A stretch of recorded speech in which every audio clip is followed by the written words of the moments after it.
Ara que estem parlant de les memòries de la Guerra Civil Espanyola, a mi m'agradaria recordar aquests nens i nenes, gairebé 3.500 nens i nenes que van ser evacuats a la Unió Soviètica en l'any 1937, pocs mesos després de començar la Guerra Civil Espanyola. Estic parlant d'unes víctimes d'un conflicte bèl·lic contradictori, de les víctimes més innocents i més desprotegides. Estem parlant també del major èxode de la població infantil. I a Rússia, a la Unió Soviètica, els nens van trobar el seu refugi en centres d'acollida, en cases d'acollida, amb un pressupost de vegades més alt que el pressupost d'un orfenat normal, amb els seus professors, amb els professors espanyols, amb manuals en castellà, perquè la formació i l'educació es feia en les dues llengües, en el rus i en el castellà.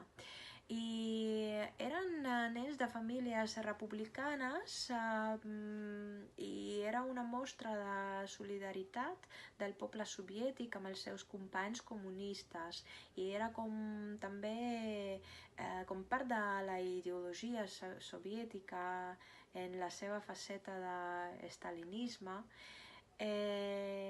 Encara els nens no portaven etiquetes, no els penjaven etiquetes de rosos o de comunistes, eren nens espanyols i nens soviètics. També m'agradaria parlar de la tragèdia d'aquests nens.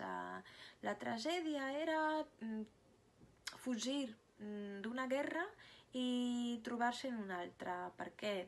Perquè en l'any 1941 va començar la Gran Guerra Pàtria i els nens espanyols, clar que havien de lluitar al front com qualsevol soviètic.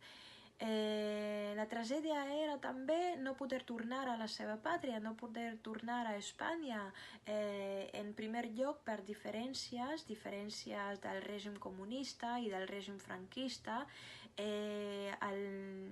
que no existien relacions diplomàtiques, i clar, després la guerra, la Gran Guerra Pàtria i l'època de Stalin.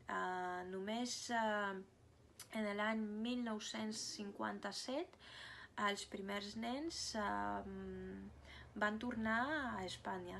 Però a Espanya també tenien problemes d'incorporació, perquè la ideologia que portaven era la ideologia soviètica, molts drets de la dona, que Espanya encara no tenia.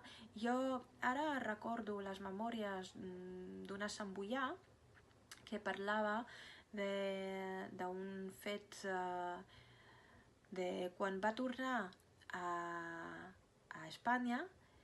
Ella no reconeixia ni la seva mare i no coneixia les seves germanes.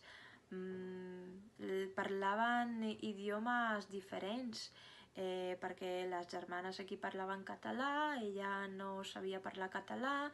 Era una cosa molt estranya, i clar que el nivell educatiu també era molt baix. Les seves germanes eren analfabetes, que no sabien ni escriure, i ella tenia una carrera pràcticament desenvolupada a la Unió Soviètica.